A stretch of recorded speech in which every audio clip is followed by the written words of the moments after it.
మిత్రులారా, ఇది ఈ కుల సర్వే రిపోర్ట్ వచ్చిన తర్వాత సమాజ్వాదీ పార్టీ పెట్టిన రెండవ రౌండ్ టేబుల్ ఇది. సరే, మొదటి రౌండ్ టేబుల్లో కొన్ని స్పెసిఫిక్ అంశాలు ఆనాడు చర్చించాము. ఇవాళ సరే వచ్చిన ఈ 80 ఏళ్ళ స్వాతంత్ర్యంలో బీసీలకు ఏం జరిగింది అనేది టైటిల్ రూపంలో ఉన్నప్పుడు ఒక తెలంగాణ రాష్ట్రంలో వచ్చిన కాస్ట్ సర్వే లెక్కలు, దాని ఆధారంగా వచ్చినటువంటి కంపోజిట్ బ్యాక్వర్డ్నెస్ ఇండెక్స్, అంటే ఈ 242 కులాల స్టేటస్ ఏ నంబర్లో ఫిక్స్ అవుతుంది అనేది కూడా స్పెషల్ ఒక ఎక్స్పర్ట్ కమిటీ కాన్స్టిట్యూట్ చేసిన తర్వాత అధ్యయనం జరిగింది. ఆ రిపోర్ట్లు మీ దగ్గర ఉన్నాయి. అయితే బ్యాక్వర్డ్ క్లాసెస్ అభివృద్ధి ఒక అంశం, backward classes, schedule caste, schedule tribes కలిసి రాజకీయ అధికారంలోకి రావాలి అనేది దాంతో ముడిపడి ఉన్నది. తెలంగాణ రాష్ట్రంలో చాలామంది నన్ను అడిగేది కూడా ఈ టోటల్ పాపులేషన్ సంఖ్య ఎంతకు తగ్గింది అనేది. సరే, దానికి ఆధారాలు వాళ్ళు 2011 సెన్సెస్లో ఎంత జనాభా ఉండింది తెలంగాణది. దానికి సింపుల్ సమాధానం నేను చెప్పేది ఏంటి అంటే, యాక్చువల్గా ఆనాడు డిమార్కేషనే లేదు. యునైటెడ్ ఆంధ్రప్రదేశ్లో తెలంగాణలో ఉన్న పాపులేషన్ సంఖ్యను ఫిక్స్ చేయడానికి డిఫికల్టీ ఉండింది. 7 మండలాలు అటుపోయినాయి, తెలంగాణలో ఉన్నాయి అనుకున్నాయి. తర్వాత రెండో చాలామంది ఆలోచించింది ఏంటి అంటే, 2015లో 2 రాష్ట్రాలు విభజించబడ్డ తర్వాత 2011లో చేసిన లెక్కల తర్వాత ఎంతమంది అటు మైగ్రేట్ అయ్యారో చూడట్లే. రాష్ట్ర విభజన తర్వాత మీకు స్పెసిఫిక్ ఒక ఎగ్జాంపుల్ చెప్తాను. మాలల సంఖ్య 50 నుంచి 70 వేలకు తగ్గింది అని వాళ్ళు ఈ లెక్కలు వచ్చిన తర్వాత చెప్పారు. కానీ వాళ్ళు చూడండి ఏంటి అంటే, 2015లో చంద్రబాబు నాయుడు అక్కడ క్యాబినెట్ ఏదో క్యాపిటల్ రూపంలో కట్టి మార్చుకున్నాక ఎక్కువ మైగ్రేట్ అయిన కాస్ట్ ఏదో ఎరికానా? మాలలు ఆంధ్రాకు. బికాస్ ఇక్కడ చాలా ఎంప్లాయ్మెంట్లో వాళ్ళు ఉండేవారు.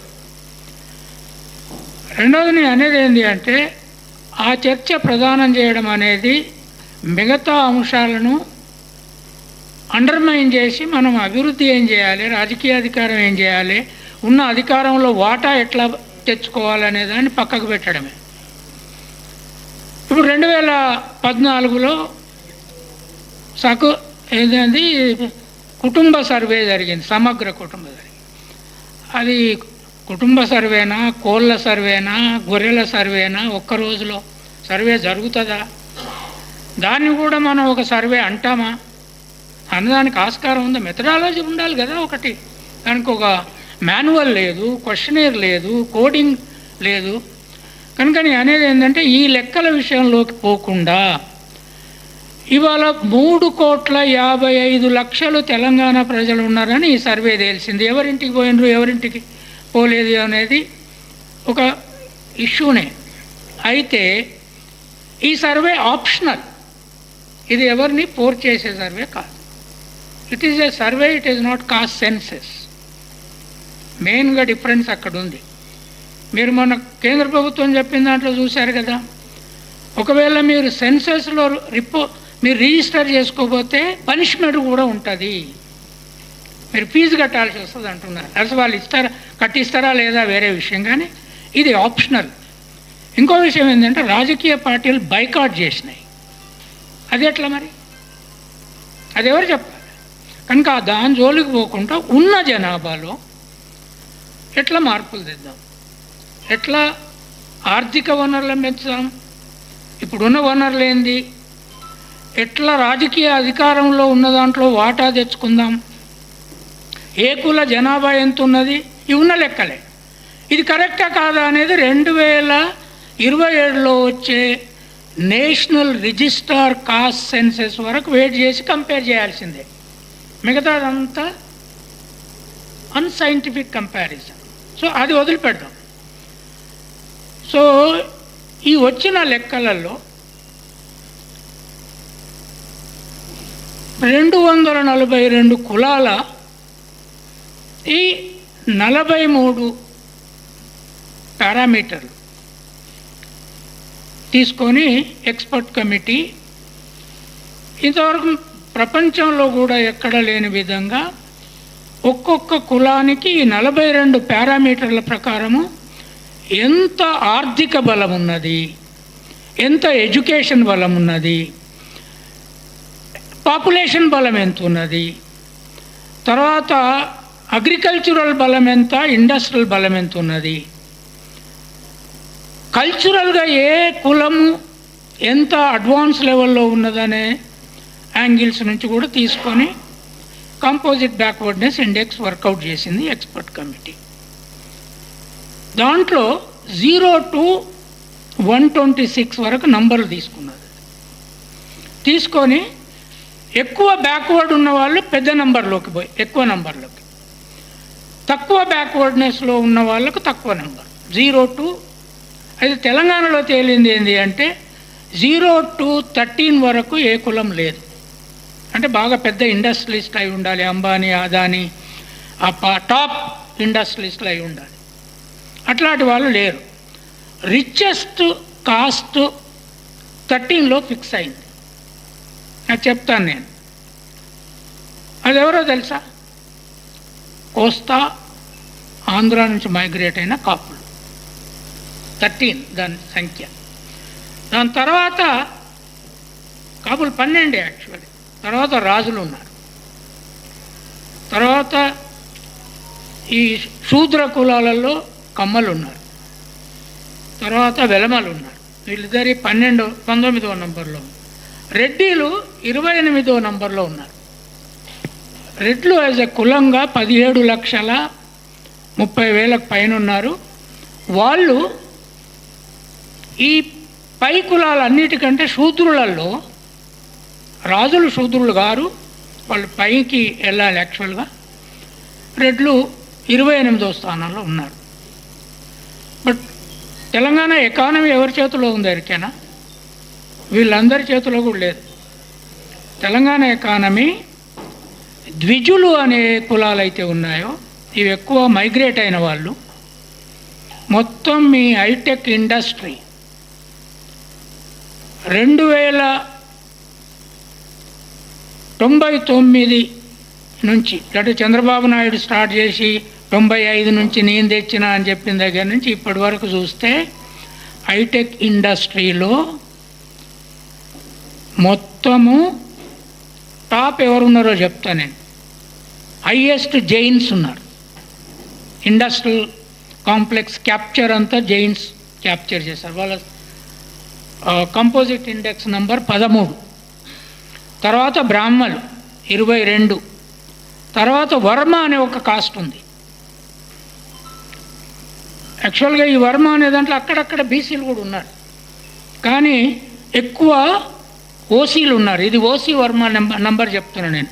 24 నంబర్లో ఉన్నారు వాళ్ళు. పట్నాయకులను ఒక కాస్ట్ మైగ్రేట్స్ ఉన్నారు ఒరిస్సా నుంచి. వాళ్ళు ఎంతో ధనవంతులు తెలుసా? ఇక్కడ వాళ్ళ స్థానం 25లో ఉంది. యాదవుల సింహాద్రి కాస్ట్ స్థానము 96, నా కాస్ట్ స్థానము 95. పట్నాయకులు సో మురళీ మనోహర్ గారు ఆయన కాస్ట్ స్థానం చూసుకున్నాడో లేదు, దయచేసి చూసుకోండి. మనం ఒక్కొక్కరి కాస్ట్ స్థానం చూసుకొని మొత్తం కాస్ట్లో చూడకుండా మనమంతా జనరలే అంటే కాదు. మనమంతా ఒక కాస్ట్లో ఉన్నాం. మనమంతా ఆడోళ్ళం ఉన్నాం, మనమంతా మగోళ్ళం ఉన్నాం. మన ఆడోళ్ళు ఎక్కడ ఉన్నాలో కూడా చూడాలి కదా. అట్లా చూడకుండా ఉంటే కాదు పని. సో పట్నాయకులు 25లో ఉన్నారు, ఒరిస్సా నుంచి మైగ్రెంట్స్ వీళ్ళు. కోమటోళ్ళు 25లో ఉన్నారు. కర్ణాలు 27లో ఉన్నారు. వీళ్ళందరికంటే అయ్యర్లు అయ్యంగార్లని తమిళనాడు నుంచి మైగ్రేట్ అయిన బ్రాహ్మణులు సపరేట్గా ఇక్కడ రిజిస్ట్రేషన్ చేసుకున్నారు. వాళ్ళు ఆల్ ఇండియా సివిల్ సర్వీస్లో హయ్యెస్ట్ ఉన్నారు తెలంగాణలో. మేము గ్రాఫ్లు ఇచ్చాము, ఆ గ్రాఫ్ చూడండి, ఇంత పొడుగుంటుంది వాళ్ళ. తర్వాత వాళ్ళ స్థానము 19. అంటే అర్థమైంది, తెలంగాణ క్యాపిటల్ ఎకానమీ. వీళ్ళు అగ్రేరియన్ ఎకానమీలో వీళ్ళు ఎక్కడా లేరు. అగ్రికల్చర్ ఉందే, రెడ్లు ఉన్నారు అగ్రికల్చర్లో, కమ్మలు ఉన్నారు, కాపులు ఉన్నారు, వీళ్ళు ఎక్కడా లేరు. వీళ్ళు ఎక్కడున్నారు? మొత్తం బిజినెస్, మొత్తం హైటెక్ ఇండస్ట్రీ, మొత్తం సాఫ్ట్వేర్. నువ్వు బంజారా హిల్స్, జూబ్లీ హిల్స్ నుంచి సంగారెడ్డి వరకు క్యాప్చర్ చేసింది వాళ్ళే. దీన్ని మార్చాలనే ఆలోచన లేకుండా తెలంగాణ రాష్ట్రము, వినోద్ మనకు రాజకీయ అధికారం కావాలి, కానీ దీన్ని క్యాప్చర్ చేయకుండా రాదు. నువ్వు కింద కొట్టుకో మీద కొట్టుకో, మనోళ్ళకే వాళ్ళు పైసలు ఇచ్చి ఓట్లు వేయించుకుంటారు. మన వాళ్ళకి పైసలు అవసరం, వాళ్ళకి తిండి కావాలి కదా, వాళ్ళ పిల్లలకు చదువు కావాలి కదా. ఓటుకు 10,000 అంటే 10,000 అంటే వాళ్ళకి మామూలు డబ్బు కాదు కదా. మనకు ప్రొఫెసర్లకు బాగానే ఉంది, రిటైర్ అయినాక 1,00,000 పైన వస్తున్నాయి కనుక మనం 10,000 లేదంటాం. కానీ దిక్కులేని కూలి ఓటేసేనాడు 10,000 ఇస్తే ఏమంటాడు? ఇండస్ట్రియల్ క్యాపిటలు మొత్తము ద్విజుల చేతిలో ఉన్నది. ఎవరికైతే జంజాలు ఉన్నాయో వాళ్ళ చేతిలో ఉన్నది. దాన్ని మార్చే పద్ధతి ఏందో, బీసీ మేధావులు, ఎస్సీ మేధావులు, ఎస్టీ మేధావులు మనం దాంట్లో ఎంటర్ అయ్యే పద్ధతి ఏందో ఆలోచించకుండా నువ్వెంత కొట్టుకున్నా పెరిఫెరీలోనే ఉంటావు. రెండవది, రాష్ట్రంలో కొంచెం స్పెసిఫిక్గా మాట్లాడుకోకపోతే ఇది తెగదు. ఇది టీఆర్ఎస్ అధికారం అంటే వెలమల అధికారమే. అది వెలమల అధికారం అంటే నాకు రేపు ఏమైనా వస్తుందో రాదో అనుకుంటే కుదరది, అనాల్సింది. కాంగ్రెస్ వచ్చింది, అది రెడ్లకే వస్తుందని నాకు ఆనాడే ఎరక. నేను ఎప్పటి నుంచో చెప్తాను, తెలంగాణ వచ్చినాక 50 ఏళ్ళు కూడా పవర్ ఇక్కడ రెడ్ల మధ్య వెలమల మధ్య ఉంటుంది. మీరు ఎంత కొట్టుకొని ఎంతమంది ఆత్మహత్యలు చేసుకొని సచ్చినా మీకు రాదురా భయం చెప్పిన నేను. ఇప్పుడు ఇండస్ట్రియల్ క్యాపిటల్ బయట నుంచి మైగ్రేట్, ఇదంతా ఎవరెరికైనా నరేంద్ర మోడీ, అంతకంటే ముఖ్యంగా అమిత్ షా, అంబానీ, అదానీ 2014 తర్వాత మైగ్రేట్ చేయించిన వాళ్ళు వీళ్ళంతా. మీకు ఎకానమీ ఎక్కడుందో చూడకుండా, ఎకానమిక్ లింక్ హైటెక్ సిటీకి హైదరాబాద్ ఎయిర్పోర్ట్కు లింక్ ఉంటుంది. మీరు ఎయిర్పోర్ట్కి పోయి చూడండి ఎవరు ప్రయాణం చేస్తున్నారు. మొత్తం నార్త్ ఇండియా, ఈ టాప్, బ్రాహ్మణ్, బనియా, జైన్, ఈ కంపెనీలు ఇక్కడ నుంచి ఎయిర్పోర్ట్కు పోతాయి. ప్రతి టౌన్కు ఎయిర్లైన్ వేయించుకున్నారు. వరంగల్కు రావట్లేదు ఇంకా, కానీ వాళ్ళు ఉన్న దగ్గరికి అన్నిటికీ ఎయిర్లైన్లు ఉన్నాయి. నీ తెలంగాణ క్యాప్చర్ అయిపోయింది. అవును, ఇక్కడ రాజకీయ అధికారము రెడ్ల చేతిలో ఉంది కదా. ఈ లెక్క వచ్చే నాటికి నామినేటెడ్ పోస్టులలో ఎక్కువ మంది రెడ్లకే ఇచ్చారు. లెక్కలు ఎగ్జాక్ట్గా తీయాల్సిన అవసరం ఉంది. మేధావులు చేయాల్సిన పని లెక్కలు కూడా తీయాలి. లెక్కలే మ్యాథమెటిక్స్ మేము నేర్చుకోమంటే ఆ కంపెనీలన్నీ వాళ్ళ చేతుల్లోనే ఉంటాయి. మ్యాథమెటిక్స్ మనం కూడా నేర్చుకోవాలి కదా. సో రెడ్ల చేతిలో ఎందుకు ఉంటుంది? రెడ్ల చేతిలో అగ్రేరియన్ ఎకానమీలో 13.5% తెలంగాణ ల్యాండ్ రెడ్ల చేతిలో ఉంది. 50% టోటల్ ల్యాండ్ 7 కాస్ట్ చేతులలో ఉంది. దాంట్లో బీసీలు కూడా ఉన్నారు. కానీ ఫ్యూడల్ ఎకానమీలో బీసీలు లేరు. పాత 100 ఎకరాలు బీసీలు లేరు. అక్కడి నుంచి పవర్ వీళ్ళకి రాలేదు. కనుక ఇప్పుడున్న కాంగ్రెస్ ప్రభుత్వం కూడా రెడ్లకే ప్రతి చోట పవర్ ఇస్తుంది. అయితే మరి కాస్ట్ సెన్సెస్ ఎందుకు చేయించావు? ఇండిపెండెంట్ ఎక్స్పర్ట్ కమిటీ ఇచ్చిన కంపోజిట్ బ్యాక్వర్డ్నెస్ ఇండెక్స్లో 42 పారామీటర్లు తీసుకొని చేసిన దాంట్లో బ్యాక్వర్డ్నెస్లో ఉన్న వాళ్ళకి, ఎక్కువ బ్యాక్వర్డ్ ఉన్న వాళ్ళకి ఎక్కడో ఒకడ పదవి ఇవ్వాలి కదా. తర్వాత ఎడ్యుకేషన్లో వాళ్ళ రోల్ ఎక్కడ పిక్ చేయాలి కదా. ఇంకోటి ఏం దొరికినా ఈ రిపోర్ట్లో ఒక అంశం నేను పట్టుబట్టి రాయించాను. పవర్ అనేది తెలంగాణ రాష్ట్రంలో 2014కు ముందు 65% అగ్రేరియన్ ఎకానమీలో ఉండేది. ఇప్పుడు it has shifted to industrial economy. Because the total capital in the hands of Dvijas is much more economically than all the land together. నీ ల్యాండ్ పవర్ కంటే మొత్తం ఎక్కువ ఉన్నది. అంబానీ ఆదానీల పెట్టుబడి, గూగుల్ పెట్టుబడి, తర్వాత మొత్తం వెస్టర్న్ ఇండస్ట్రియల్ పెట్టుబడులలో ఉన్నదంతా బ్రాహ్మణ్, బనియా, కాయస్థ, కత్రి ఇట్లాంటి పైకులాలే ఉన్నాయి. మనం లేము అక్కడ. నైదర్ సీఈఓలు. మేము గవర్నమెంట్ని అన్ని ఇండస్ట్రియలిస్టుల కులాల బ్యాక్గ్రౌండ్ ఇవ్వమని అడిగాం. 2 లెటర్లు రాసినాం. ఐఏఎస్ ఆఫీసర్లు, ఐపీఎస్ ఆఫీసర్ల కులాలను బ్యాక్గ్రౌండ్ ఇవ్వమని అడిగాం. సిఈఓల కులాల బ్యాక్గ్రౌండ్ ఇవ్వమని అడిగాం. సుదర్శన్ రెడ్డి సంతకం చేసి పంపాడు లెటర్ చైర్మన్. బట్ వాళ్ళు ఇవ్వలే. ఎందుకెరికేనా? ఈ బ్యాక్గ్రౌండ్ కనుక ఇస్తే మేము ఇక్కడ కంపెనీలు ఎత్తేస్తామని బెదిరించారట ప్రభుత్వాన్ని. ఇక కులం తీసినామంటే అయిపోయింది మా పని అని బెదిరించారట. సరే, బెదిరింపులకు లొంగారా, వీళ్ళు ఏం చేశారా తెలియదు. ఇప్పుడు తేలింది ఏంది అంటే టోటల్ ఎకానమీ పై తెలంగాణ శూద్రులు, దీంట్లో తెలంగాణ శూద్రులు అనే వాళ్ళు కూడా లెక్క తీశాను నేను. రెడ్లు తెలంగాణ శూద్రులు ఎక్కువ ఉన్నారు. అటు రాయలసీమ వాళ్ళు కొంతమంది మైగ్రెంట్లు ఉన్నారు. కానీ తెలంగాణ రెడ్లు నంబర్ వైజ్ చాలా ఎక్కువ ఉన్నారు. కానీ కమ్మలు ఒరిజినల్గా తెలంగాణ వాళ్ళు కారు. Most of 99% are migrants. ఇవాళ 83 నుంచా అంతకుముందు నుంచా మైగ్రెంట్స్ వాళ్ళు. They're not originally Kakatiya period నుంచి ఉన్నవాళ్ళు కాదు. రెడ్లు కాకతీయ పీరియడ్ నుంచి ఉన్నవాళ్ళు.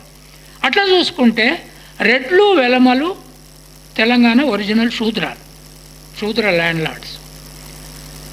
రాజులు గారు వీళ్ళు ఆంధ్ర నుంచి మైగ్రేషను అప్పర్ కాస్ట్లది 2014 తర్వాత 1983 నుంచి 2014 కంటే ఎక్కువ జరిగింది. 83 ఎందుకు లైన్ గీత గీస్తున్నా నేను? NT Rama Rao period. NT Rama Rao power capture చేశాడు. Is a Kamma leader. అప్పుడు వచ్చాడు. కానీ రిచెస్ట్ మైగ్రేషను స్టేట్ విడిపోయినాక ఎక్కువైంది. ఎందుకో తెలుసా? ఇక వాళ్ళని ఎవ్వరేం చేయలేడు. ఏ ప్రాపర్టీ అయినా కొనుక్కోవచ్చు, దేనైనా కంట్రోల్ చేయొచ్చు. కనుక రేవంత్ రెడ్డి పోయి ఎన్టీ రామారావు విగ్రహం ఎందుకు ఓపెన్ చేస్తాడు? గద్దర్ ఎందుకు చేయడు? చచ్చిపోయిన శవం దగ్గరికి పోయిండు కానీ విగ్రహం దగ్గరికి రాలేదు. విగ్రహం మేము పెట్టించినాం. నేను కొల్లూరు సత్తయ్య నేను కలిసి పెట్టినాం. ఆ విగ్రహం దగ్గరికి రాలే. కుమరం భీం విగ్రహం పెట్టలే. సాకలైలమ్మ విగ్రహం పెట్టలే. ఏదో గట్టిగా ఒక రోజు అడిగాను కనుక సాకలైలమ్మ పేరు యూనివర్సిటీకి పెట్టారు. తొటి కొమరే విగ్రహం పెట్టలే. కానీ ఎన్టీ రామారావు విగ్రహం పోయి ఓపెన్ చేశాడు. ఎందుకు? కమ్మోళ్ళ దగ్గర ఎంత పెట్టుబడి ఉన్నది, అది సమస్య. కనుక నేను అనేది ఏంటి అంటే బీసీలు అభివృద్ధి. ఇంకొక విషయం స్పష్టంగా చేయలేంది, రిపోర్ట్లో మేము స్పష్టంగా రాసాం. దయచేసి please read carefully. If you are intellectual you say we don't read carefully, then they will read us. మనము మన రిపోర్ట్లు చదవకపోతే వాళ్ళు మనల్ని చదువుతారు. మన జీవితాలు మనం మేధావులం కానీ కూర్చొని సీరియస్గా చదవంటే కుదరదు. వాళ్ళు మనల్ని ఓం భూర్భువస్వ తత్సవితుర్వరేణ్యం భర్గో అంటారు. You will be swallowed, finish. అది కుదరదు అంటున్నా నేను. మేధావి role is to read like Ambedkar, right like Ambedkar. So అక్కడ ఏం జరిగింది? కంప్లీట్గా వాళ్ళు ఇంగ్లీష్ మీడియంలో 78% అప్పర్ కాస్ట్లు ఉన్నాయి. 18 అప్పర్ కాస్ట్. బీసీలు ఎంత ఉన్నారో తెలుసా?